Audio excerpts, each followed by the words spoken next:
Welcome back to Let's Go There, everyone. I'm Carla Pinheiro-Sublet. Today we have Dylan Taylor, CEO of Voyager Space, a commercial astronaut, and founder of Space for Humanity. Dylan shares his transformative journey from a rough childhood in Denver to becoming a successful business leader and ultimately serving humanity. He discusses his early ambition, driven by a fear of failure, and how it shaped his career. Dylan's pivotal moments include a recognition that as a public company CEO, he was no longer happy, and he desired to be a different type of leader and man. His formation of Space for Humanity marked a shift towards purpose-driven work.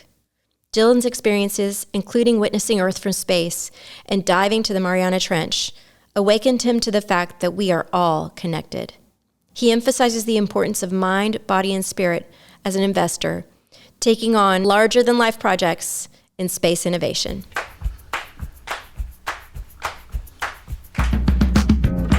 Hey y'all, let's go there.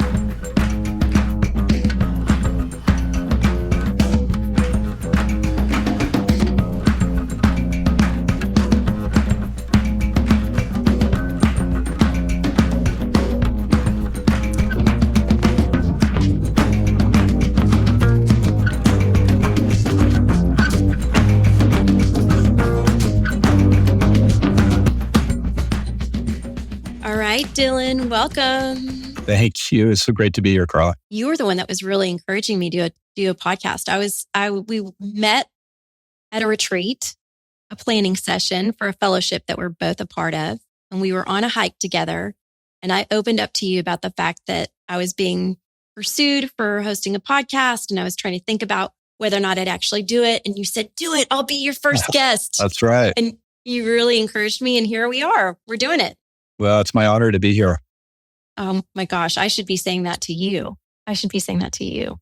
Well, Dylan, we connected in a very special way from my perspective. So one, it was in nature, which we both love.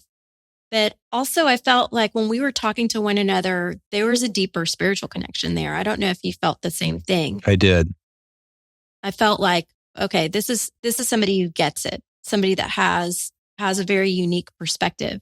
And then as I got to know you and I heard more about your story, then I started to understand why. So for all of our listeners out there, I'd love for you to walk us through how you became the Dylan that you are today. And I'd love to go back far in terms of your childhood and understand what your childhood was like. Starting off early, both my parents married very young. I think my mom was 20, my dad was 21 when I was born. Consequence of that is they didn't have a lot of resources. Born in Denver, and we were living in, as I recall, a pretty rough situation.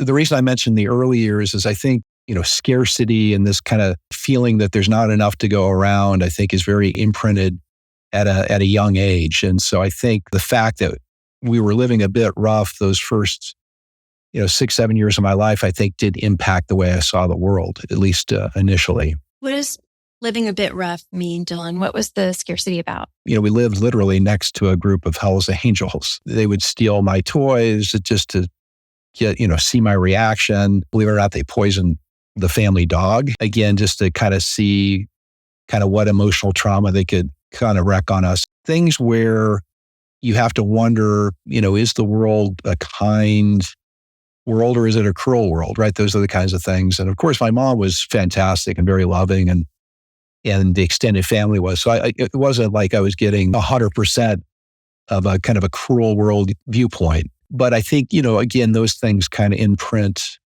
themselves on your psyche and your personality. And we definitely didn't have enough resources to feel like it was a secure situation. I don't want to overstate those early years, but I only mention them because I think it led to some of my thought patterns. And specifically, I was just a super, super uber ambitious person, right? Wanted to conquer the world, wanted to have the biggest span of control with the emphasis on the word control that I could possibly have. And, someone told me, I think it was a mentor of mine, said that, ambition is self-destruction or anger directed at the outside world.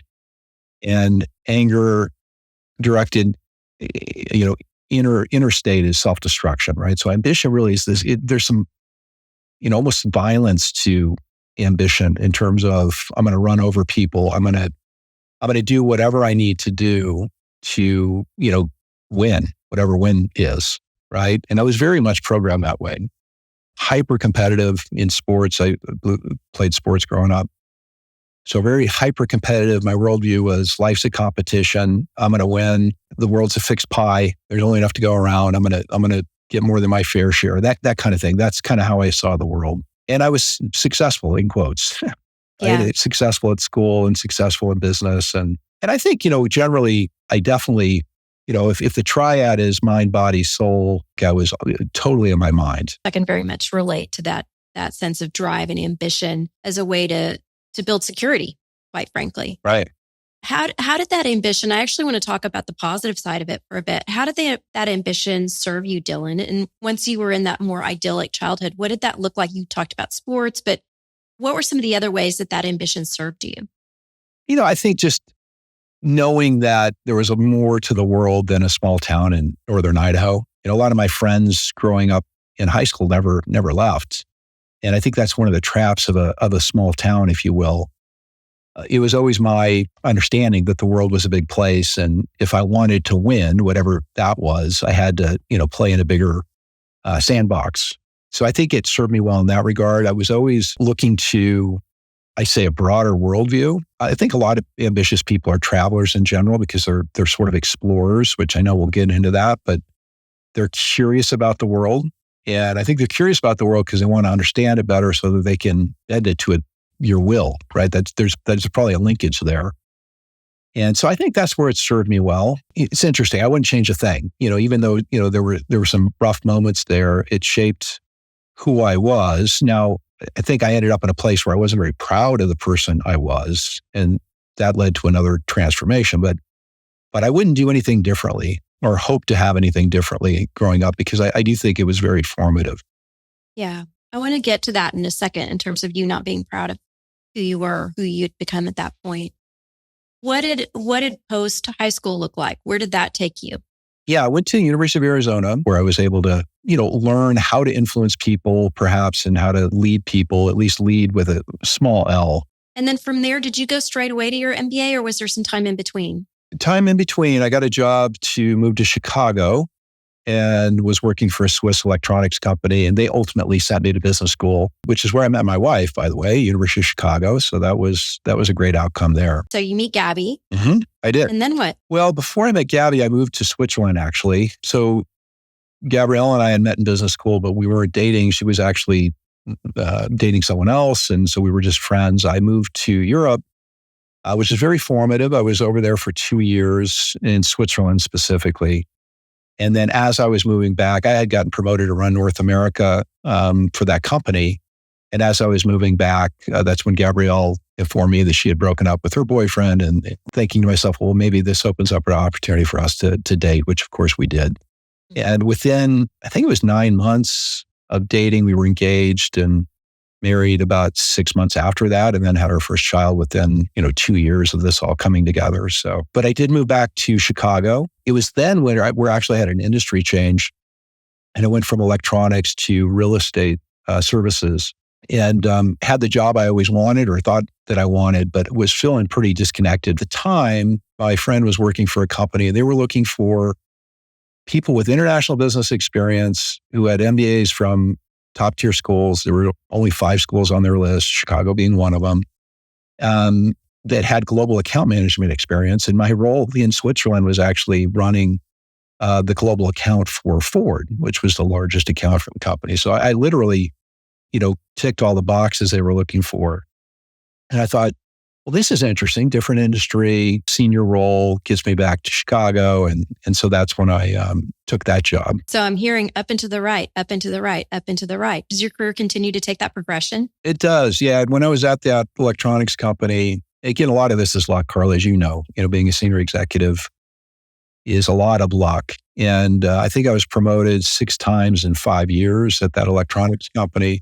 And part of it is the company itself was growing rapidly. But yeah, everything was up and to the right for sure. And of course, this gets to the whole notion where it's like, well, how much is enough? What is it that we're optimizing for, right? And I wasn't even reflective enough to even ask that question, much less answer it. So for me, it was just more and more and more, right? It was all about me and achievement. I was literally blinded by ambition, truly. So you're starting to take us in a direction, and I'm going to take us off path here for a second to talk about the fellowship that we're both a part of, because it poses a lot of these questions to us in the seminar room. So you and I are both Henry Crown Fellows and with the Aspen Institute. Where were you in your journey? When did you actually go through the fellowship as part of your career journey? Yeah, I was a little bit deeper. So I'm roughly at this time when I make the industry change, I am 29. And I went through the fellowship when I was 37, I think. So it was about 8 years prior to this. So I wasn't really looking for a Henry Crown Fellowship. And if I was, if it would have occurred to me at that time, it would have been like, okay, well, this is another, ornament that I can hang on my CV, right? It wouldn't have been. Which would have made the fellowship allergic to you, by the way. Right. Exactly. Yeah. Precisely. So yeah, I wasn't in a reflective mode at all. I was just in a go mode, 7 days a week, nonstop. So you were still driving. So what happens after 29? Where do you go from there? Well, I just kept on, let's say, up and to the right in that industry. I switched companies. So yeah, just more responsibility, more comp, these were all public companies, by the way. So being a 16B officer and just all that sort of thing, where your employment agreements online and all of that. Everybody can see what you make. Everyone can see what you make. And of course, that creates its own issues, right? Probably, I would say 35, 36 is when I really started to hit a wall. And for me, it was because I had achieved basically everything I had set out to achieve. I was running a large public operation. I had made more money than I ever dreamed I could possibly hope to make. And I was just feeling miserable. I was feeling like I wasn't living a purposeful life. I was feeling like I was disconnected from something more meaningful than myself and my career ambition. And I'm married at this time. We've had our first 2 daughters. We have 2 daughters, and they're toddlers at this stage. And of course, you're thinking about their lives and their futures, and being a better father and husband, and all those things were going through my mind. And I think physically I was very imbalanced too. And so I kind of went through this journey, which I shared with you on the hike, where I started getting into shape, focusing on my body and my health, and started meditating and kind of exploring how my mind was working. Because I don't think I was an effective leader. I was a successful leader, but that's not the same as being an effective leader, right? Yeah. And yeah. Let's go deeper there, Dylan. So what was it that made you start to move out of your head and into your body and start to take care of yourself in that way? Honestly, I don't remember a specific event, but I just remember, high conflict situations where, I would be very, I would say, adversarial or rough with people. I would come on down, because what my fear was a fear of failure, right? And I'm convinced, to me, there are 2 primary fears that people are driven by, one or the other. One is fear of failure, which I think you and I both have.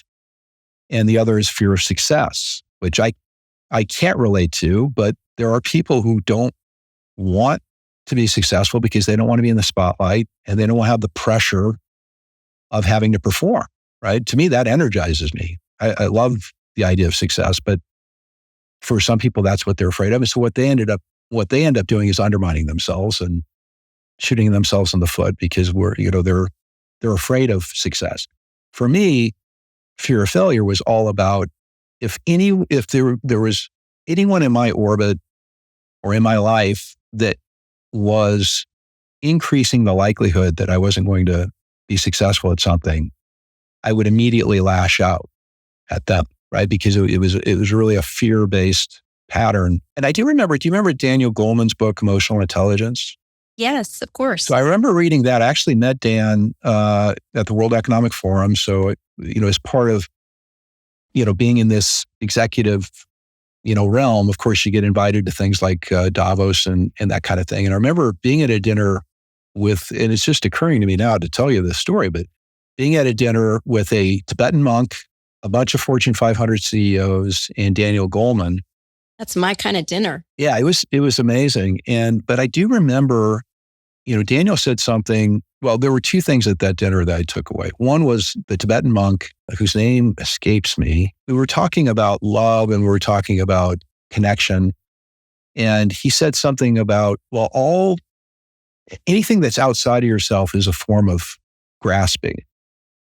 And what I think he meant by that is your happiness should be completely contained within yourself. And it's only when that's the case that you can emanate a true, authentic quality. And he said something, I'll just never forget this. He said, it doesn't really matter what you say to somebody. And I'm in my head, right? I'm like, what? What is he talking about? He's like, what matters is your inner intent. Because ultimately what your intention is what you're transmitting. And I was like, that makes no sense to me. Absolutely no sense. Of course, this is 100% the case, right? But at the time, I just couldn't wrap my brain around that. So that was But it does now. It makes sense to you now. I can see because you're telling the story. Totally. And it is the secret, right? Everything is about inner intent. Your inner state is what, in a lot of respects, that's the only thing that matters, right?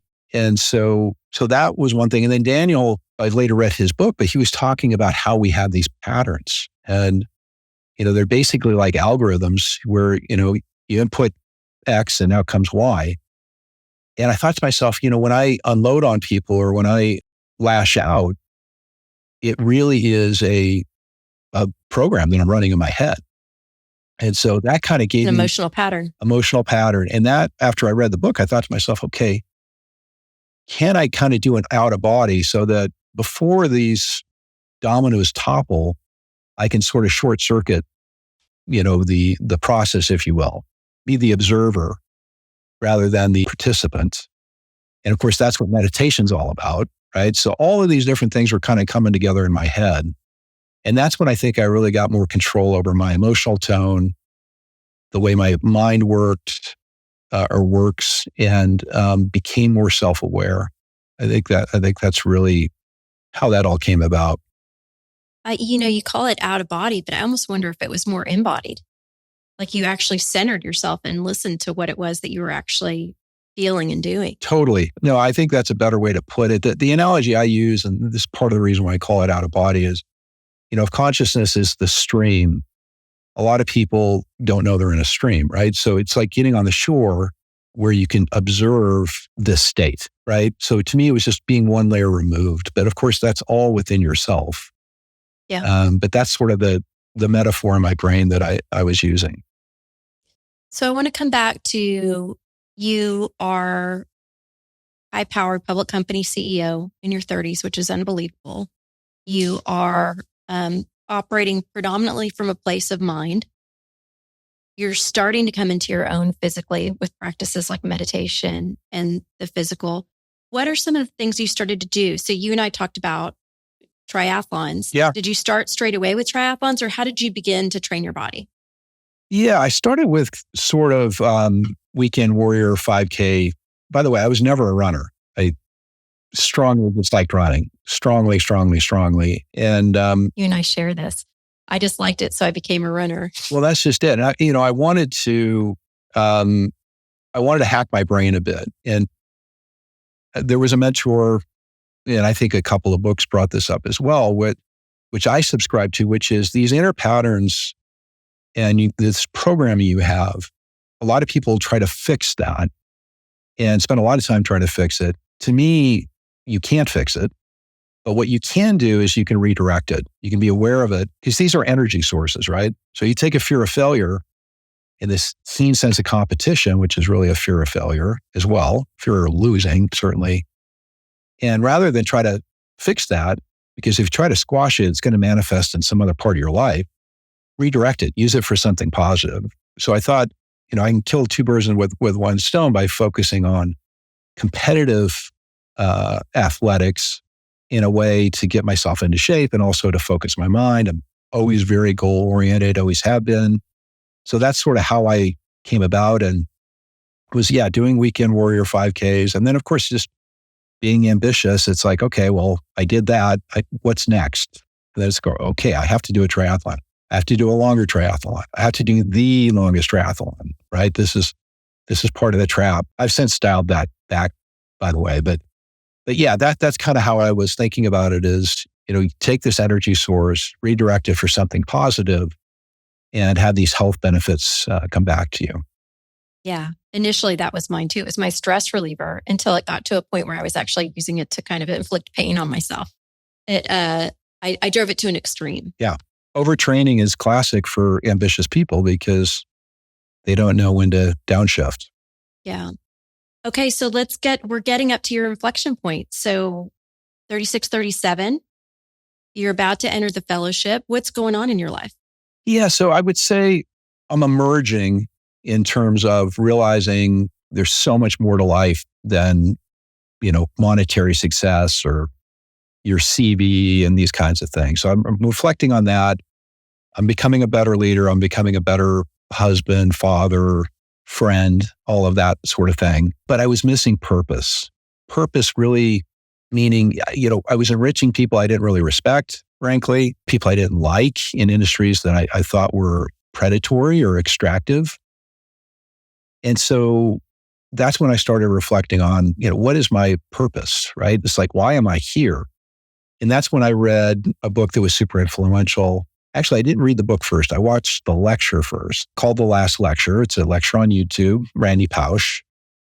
And then later read the book. And I won't give it away for those of you who haven't read it. I highly recommend reading it. But it basically says, if you don't know what your passion is, go further back in time.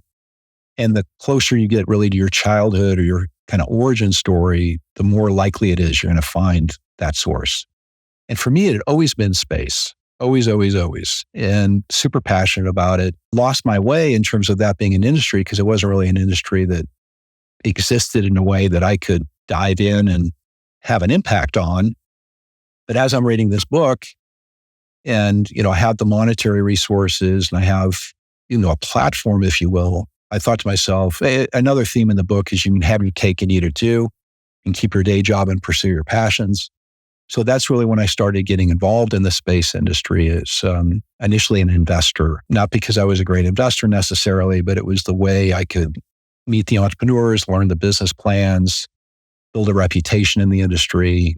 I later started writing a column for Space News and kind of became known as a bit of a thought leader in the industry. But I'm doing all of this while I'm still running a public company, basically. That obviously was a tough tightrope to walk. And I'm spending a lot of time on this. And I'm realizing that space really is my passion. It's what I've meant to do. And we can talk more about, why that's the case, of course, because I am super convinced that space is kind of our way forward as a civilization. But that's really what was going on. And right around that time, we joke in the fellowship, Carla, as you know, that I know what you're going to say. You're either going to change your job, get divorced, or both. And when I say change your job, it's like typically change your career. And for me, that's exactly kind of how it all played out, where as I'm entering the fellowship, I'm really thinking about making the move to space full time. Yeah, that's how I entered Aspen. So how did you do that pivot? So for me, in a lot of ways, looking back on it, I think it was done for me, or it was at least accelerated. I had an inkling or I wasn't being particularly honest with myself that I wasn't in my purpose, and it got accelerated on me. It took me a while to realize that it was revealing my purpose to me, and it was redirecting me. How did it happen for you, Dylan? Yeah, so there were a couple things happening. One is in this fellowship, which I know we're spending a lot of time talking about because it was super influential in my life. You have a venture, right? There's something, call it a capstone project. And for me, I was thinking about this notion of space as a tool for transformation. What do I mean by that? Space is appears to be one of those only cognitive shifters where those who have had the privilege of going to space and seeing the Earth from space really had their worldview just completely, demolished and expanded in a way where they see this universality that we're all in this together. And it's a well-known term or effect called the overview effect, coined by Frank White, a Harvard philosopher. There might be other things like meditation that leads you to this sort of view, but space seems to be literally off the charts in terms of being a cognitive shifter. And so I was always fascinated by this notion that we have all these intractable problems. And I'm sitting in the fellowship, I'm looking around the room, and people are sort of poo-pooing the fact that they can't have an impact. They were being it was a bit negative moment, actually. And as you know, in these classes, you've got Rhodes Scholars and, like the elite of the elite of the elite. They clearly made a mistake when they let me in. It's so funny. We all feel that way. Snuck in I don't know what it is. Yeah. Yeah. But so I was definitely an exception to this class rule. But I mean, these are the most amazing people and, presumably the most successful people in quotes that there is. And so if they feel hopeless, then maybe it's a broader issue. And so I'm reflecting on this this notion. I'm thinking to myself, okay, well, the reason these issues are intractable, income inequality, climate change, you pick whatever issue that seems to be unresolvable for us. Maybe it's because we lack perspective. Maybe it's because we're approaching those problems in the wrong way. And so put that aside for a second, passion for space and the tool for transformation it is, and then also a passion about democratizing access to space. Because at that time, the conversation was just happening about space tourism and the ability to send non-professional astronauts to space. And I amalgamated all those in my mind. I thought, okay, well, I'm going to form a global nonprofit. We're going to call it Space for Humanity. This ended up being my venture. And we're going to pick remarkable humans to go to space. We're going to pay for them to go to space. And they're going to come from diverse backgrounds, people who haven't had access to space. And in return, they're going to take on a fellowship and make an impact on a UN Sustainable Development Goal. Of course, everyone thought this was the most insane idea. I remember my mentor was Jim Crown, the late Jim Crown. Oh, wow. Jim was an amazing human. And I remember him saying, well, that's an interesting idea, Dylan. It was his way of saying, I think you're insane. Good luck. And of course, fast forward, that ended up becoming super successful. Global nonprofits, raised millions of dollars, sent 4 people to space already, a 5th going, and has had a big impact on the industry. But that all came together as a venture within the fellowship. And again, that was a touchstone that allowed me to sort of have more with just one foot in the industry. Also, the company I was at the time, I'd really done everything I'd set out to do. And there were people involved in the company that, and I don't want to name names or anything like that, Carla, because the names aren't important, but people will recognize these kinds of personalities, but people who just don't care about the broader world, right? They care about themselves. They care about having more for themselves. And that's pretty much all they really care about. And so when you're around people like that and you're having this awakening yourself, that's a collision course, right? Ultimately, that's not going to resolve itself in any other way than there's some kind of conflict. And so for me, that's really when I was able to have the courage to move to the space industry full time. And was very, very, very fortunate that right after that decision was made, I was in a position to start the company that I run today. It's called Voyager. We just actually had our 5-year anniversary.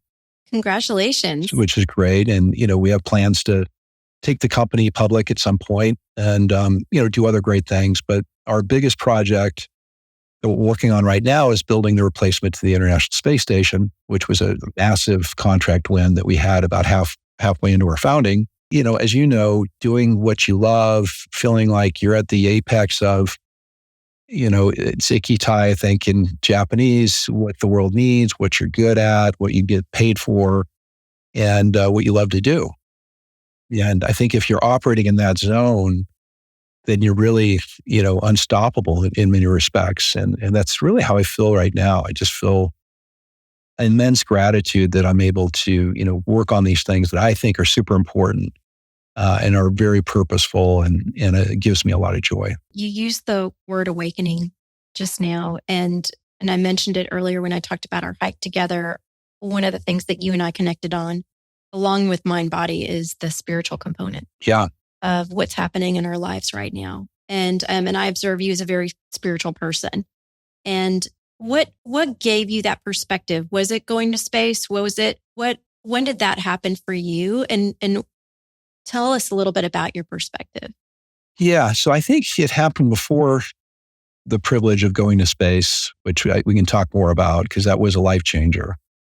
For me, it really was meditation, Carla. I think that's really what made me understand that we're energetic beings, if you will, of having sort of a physical experience as opposed to just a material world where this is all there is. And, when you get deep into meditation, you have these daily practices, of course, and you know this firsthand, that's when you have this sort of enlightened view of the fact that we're all energy, we're all interconnected, right? Yeah. And it's a beautiful feeling, but our society is not based upon that feeling, right? So especially, I think, specifically in North America, I think it's very, very materialistic, very in the mind kind of culture, maybe less so in Eastern cultures. For me, it was really meditation. And then, once I sort of was given the answer, if you will, then it was really more about, how do I want to show up in the world? What kind of leader do I want to be? What kind of human do I want to be? And really tying that spiritual groundedness into more of a persona, because we're all personas, right? Ultimately, that's what we show the world. But a persona that was more constructive and more authentic, a more authentic version of myself. And as close to the source code as possible, right? We all have a veneer to us, and we all have things that people project onto us that we have to sort of carry around with us a bit. But that's really what I was focused on is, can I get my inner state, my outer state as close to each other as possible? And then, of course, space flight, just complete game changer, because everything that I believed to be true was validated and amplified. And seeing the Earth from space, I cannot describe to you. Well, let me take a shot. Yeah, let's talk about the circumstances. Yeah. Well, the circumstances were, and I'll talk a little bit about what it felt like, but the circumstances were Jeff Bezos, Blue Origin, had created this suborbital rocket called New Shepard, and they wanted to have some early adopters. And so they ran an auction to sell tickets.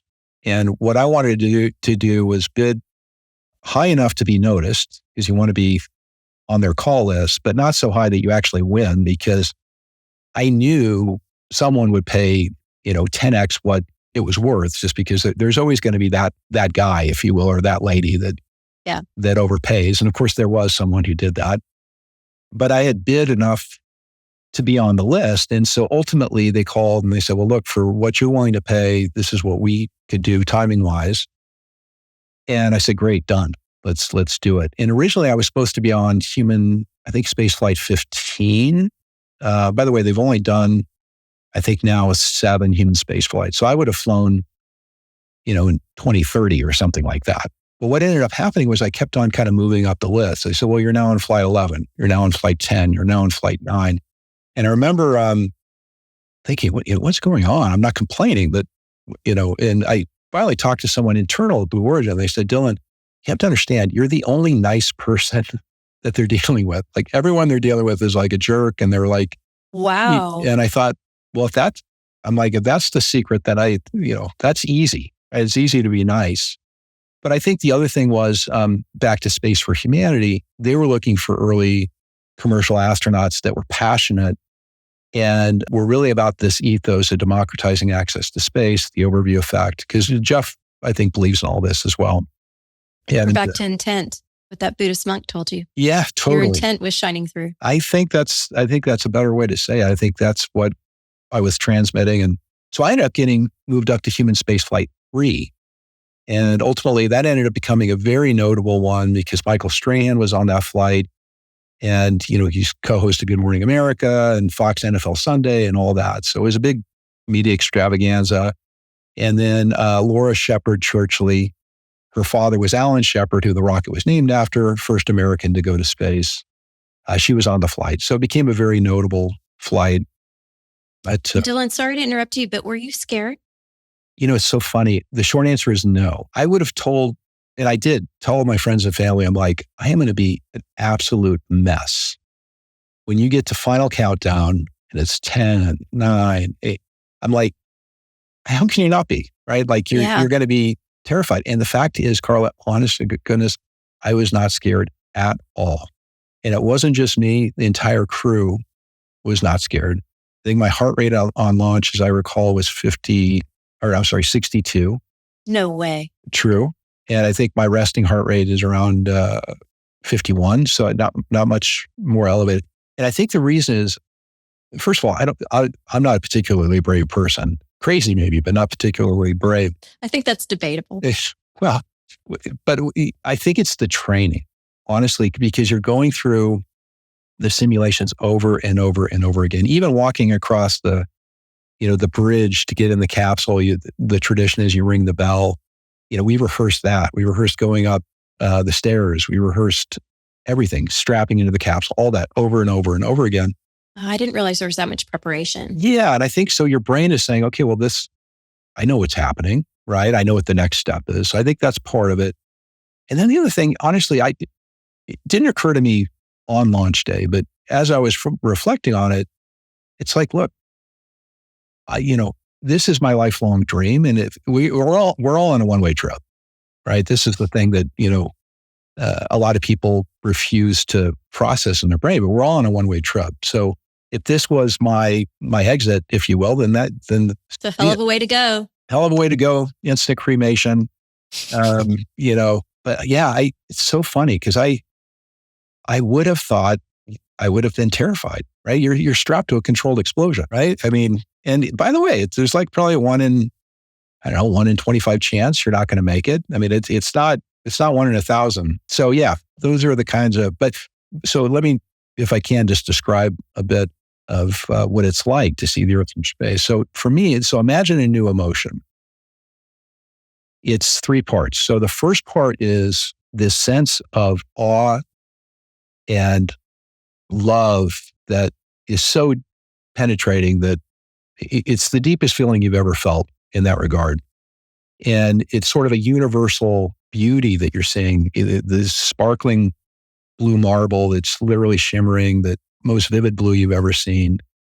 And, I don't remember giving this interview, but CNN had me live on air with a microphone in my mouth right after we got out of the capsule. And I remember later watching this, and apparently I said, it's like a toddler or a small puppy where you have this affection and this stewardship and this love for this beautiful thing. But if you walk away and leave them alone, they're not going to make it by themselves.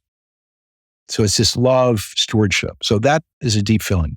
Second feeling is terror, because you realize what's separating us from cold, dark, hostile, dead space, which is, by the way, 99.9999% of the universe, so far as we know, is this whisper of an atmosphere. And it's so, I mean, it'd be like the dew on a leaf in the morning. It's like basically imperceptible. It's just like it's like a little hint of an atmosphere. So you've got this terror saying, wow, I mean, that's all that protects us from. So that, and then anger. So the anger is, you feel like you've been whispered the secret or the password, and you're looking at the Earth and you're angry that everyone on Earth doesn't understand that there's no other people or other place. There's only us in here. That's it. Yeah. And we're fighting about the wrong things. Yeah. And it's so obvious when you're up there. So imagine these 3 emotions fused together into a new emotion, unnamed, and then bury it so deep inside of your soul, your spirit, that you can't unfeel it and you can't unremember it for the rest of your life. And that's pretty much what it's like. And it's, I'm getting, goosebumps just talking about it right now, but it really is, I participated in this study with Johns Hopkins, Dr. David Yaden, and he's studying awe. That's his research area. So he's looking at psychedelics, and he's looking at meditation, and he's looking at nature, acts of extreme beauty in nature, and spaceflight. And what he's found is spaceflight is literally off the charts. It's like 3 standard deviations more impactful to cognitive perception and the sense of awe than any other human activity. It's just, what a gift. There's haven't been that many people who've been able to see the Earth from space, but I'm here to tell you it is absolutely life-changing. Yeah, you sound forever changed just hearing you talk about it. You know, How do you then move through the world once you've seen that and you've been struck with that kind of uber emotion, as you describe it, the combination of emotions? How do you move through the world after that? it's interesting because I had a lot of these precepts going into it. The Hmm. main way it manifested for me is just a deeper sense of urgency, right? It's like, I'm on the right track. What I believe to be true is true. And I need to do a lot more and a lot quicker to um, get people to understand this and also get more people out there. So Space for Humanity, Voyager is building infrastructure in space, right? The space station. The dream would be you get our space station built, which is called Star Lab, and you have like a G20 meeting up there or a Cool. UN Security Council meeting or something like that. And I think, honestly, as Pollyannish as it sounds, I think you would get a different outcome. I really do. Yeah. So really, it's the sense of urgency that, it has really shown up for me.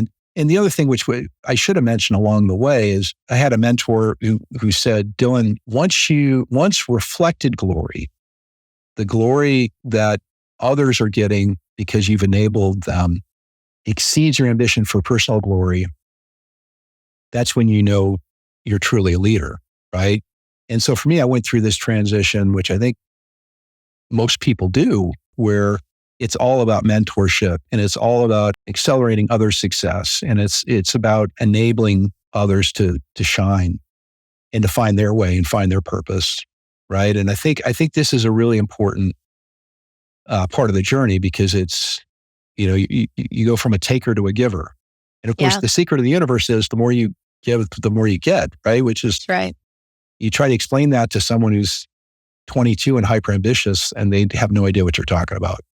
They're like, no, the more I take, the more I get. That's the way it works. It's like, no. I mean, in a lot of ways, Dylan, you're talking about the impetus of this podcast. So for me, I'm really wanting to build a platform to enable others and to inspire others. And it's not about me. I almost feel like a channel, if you will. I shy away from it being about me because I feel very passionately that I want to do something for humanity that's much bigger than me. So I can very much relate to everything that you're saying. Okay, so I would be remiss though if I didn't ask about this. So not only have you been to space, you've also been to some of the depths of our planet. Yeah. So tell us about that. When you go to space, people assume two things. They assume you're rich and they assume you're crazy. So, And yeah. So you get invited to, just like abnormal, crazy things. And so after my space flight, I got a call and it was from someone I'm close to in the space industry. And they said, Victor Vescovo, who at the time owned the only submarine capable of going to the bottom of the Pacific Ocean, the deepest part, Challenger Deep, is doing an expedition. And he's looking for another person to go on this expedition and dive with him. Are you interested? And we talked a little bit about the economics of it. And I'm like, I think I am. I mean, it's like, I never thought, okay, I want to go to the bottom of the Mariana Trench and Challenger Deep. But when presented the opportunity, and Carla, you and I connected over a lot of things, but one of them also was exploration and this notion of what's over the hill, which I definitely have the explorer gene. And I thought to myself, that's the coolest thing I've ever. I'm like, yes, I think I do want to do this. The irony is, I am mildly claustrophobic. oh, I didn't know this. Yes. So I'm thinking to myself, okay, how do I wrap my brain around that? So Victor, by the way, amazing human, one of the smartest people I've ever met. Unlike the Titan submarine, which dove to Titanic, which was done kind of on a shoestring, Victor's the opposite. He designed the sub from scratch. He's probably the most risk-aware person I've ever met. And he has plan A, B, C, D, E, F. And so this thing was engineered. The pressure vessel for limiting factor, the name of the sub, will outlast the Rocky Mountains. Literally, it's grade 5 titanium. And so safe, I know people laugh at that, but literally safe. I mean, you're probably safer down there in limiting factor than you are, driving your car down a highway in a major city, truly. So, so that came about. And of course, the whole experience of, I don't know if you've been at sea, like in a real vessel, But, being under the stars at night and Mariana Trench is off the coast of Guam and just being out there. And then ultimately, we dove and we picked a region of the Mariana Trench that no humans had ever been to before. And so literally it was like exploring another planet. We found a seamount down there and some bacterial matting that hadn't been to that point discovered. So that's wild. Yeah, I mean, it was awesome. Awesome. But you're in this thing for 11 hours. Oh, no, thank you. And, it's your shoulder to shoulder. I'm 6'1" and Victor's 6 foot. So we're not small guys, and your shoulder to shoulder. Think about like flying, not economy plus, but like international economy. And that's pretty much what it is. And as I mentioned, I'm mildly claustrophobic. So that was, thankfully I didn't freak out, but I had to kind of hack my brain a little bit. And in full, I'll tell you the insider story on this one. I had never taken Valium, still haven't taken Valium, but I went to my doctor who knew I had done the space flight and told her I was going to the bottom of the Mariana Trench. She's like, of course you are. I would expect nothing less. I said, look, I would like a prescription of Valium. I am not going to take it. As a just in case. But I want it on my dive suit because the way my brain works is if I have an escape hatch, a metaphorical escape hatch, then I won't go down this road of having, because I'm not an anxious person in general, but claustrophobia is an anxiety-based, phobias are anxiety-based, I think. Sure. Right? So that's kind of how I was thinking about it. And the fact is, I was so fascinated about what was going on and all the technology and everything that we were engaged in that literally I was completely focused all 11 hours. So I didn't even have time for my brain to wander. I mean, that's cool. So did it go by fast? It did go by fast. So to give you an idea how deep this is, you throw a rock into a pond, right? I think we all kind of have a sense for how fast that rock is falling. It's about 0.8 meters per second. So about 3 feet per second, which makes sense, right? You're falling at that rate, that speed for 4.5 hours before you hit the bottom. 4.5 hours, about 6.5 miles deep. I mean, it's insane. It's absolutely. That's so wild. And what does it look like down there? What did you actually see? I mean, it's pitch black. So what are you seeing? Well, you can turn the lights on. As I mentioned, we discovered a seamount. So think of it like a little mountain down there. There's actually life down there.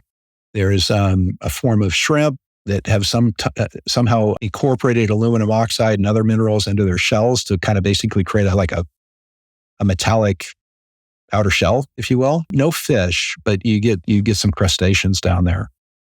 And this bacterial matting, which almost looks like a plant growing down there. It was actually green, which apparently they still haven't figured out exactly what, because there's no chloroform, right? There's no light down there, right? So what's making it green? Yeah. So things like that. And yeah, it was so fascinating, Carla. I mean, and I was never a big ocean guy or a submarine, but I just thought, okay, well, this is true exploration.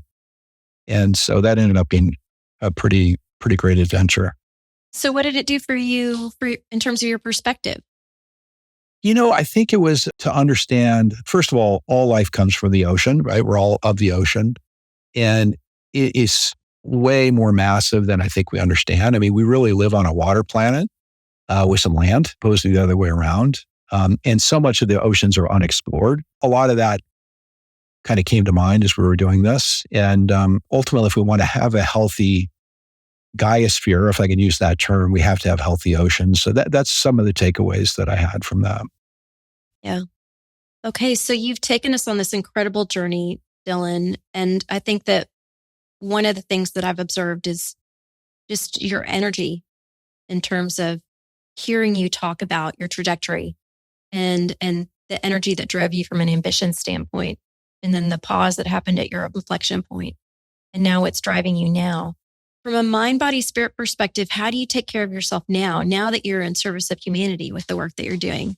What are you doing to care for yourself?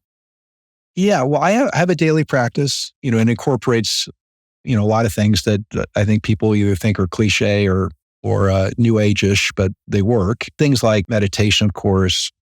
a gratitude practice, a journaling practice, visualizations, affirmations, physical fitness. I'm working out 6 days a week. And what are you doing? A combination of cardio, because I'm still doing triathlons, one in the spring, one in the fall. So run, bike, swim, strength training. I'll call it light yoga because I'm not terribly flexible. I'm working on that. But yeah, I would say stretching, strength training, and cardio. Those are the key things that I'm engaged in. And yeah, so I do the daily practice. And I think as long as as you know and others know, physical fitness, mental fitness, all of these things are really about consistency of practice. I think consistency is the key on that stuff. But to me, the daily practice, and then of course, surround yourself with people who are like yourselves, who are in that same space, because I think there's a mutually reinforcing aspect of that when you're around people who are well balanced around kind of this mind, body, spirit paradigm. And so to that point, how do you want to be supported? I appreciate the question very much. I mean, I think for me, for those of you who aren't into space or see space as kind of folly, billionaire boys club, escape from Earth, give space a second look, because I do think it is a tool for transformation. A lot of our major issues, climate change, things like that, space-based assets are helping us better understand that. Give it 1% mind share, give it a chance, and realize that a lot of people are looking at space as the ability for us to reimagine what humanity could be. Think of humanity 2.0 and a blank canvas to sort of reimagine ourselves against. So that would be one way to support what I'm up to. And then super passionate about the nonprofit I founded, Space for Humanity. We do accept applications for people to go to space. So if you know someone who might be interested in that, I would encourage you to do that. And we're sending the first Vietnamese citizen to space here shortly. And she's an amazing, she's a sexual assault survivor and speaks very eloquently on sexual assault survivor rights. Her name's Amanda Nguyen. So she'll be going here shortly. Great spokesperson for the cause. Thank you for giving that a platform, Dylan. Yeah. For giving her a platform. Well, she's amazing. And I think, for her, she says, her family came to the U.S. as so-called boat people, and they, immigrated, just like a lot of people are trying to immigrate from bad situations today. And she said, my family went from boats to rockets in one generation. And I just think that's incredible. It's a great tagline, I think. But those are the kinds of things that just really stick with you. In the spirit of gratitude, Dylan, I want to thank you for joining the podcast. And I just want to say that I feel a little bit more at ease that there are people like you in the world that don't just give a damn, but are doing something very big about it. And anything that we can do to support you and your mission, we're here for you. Well, it's super kind, Carla. It's such an honor to be here with you. You're doing great work with this podcast. And yeah, I'm very, very grateful to you for the conversation. Thanks, Dylan.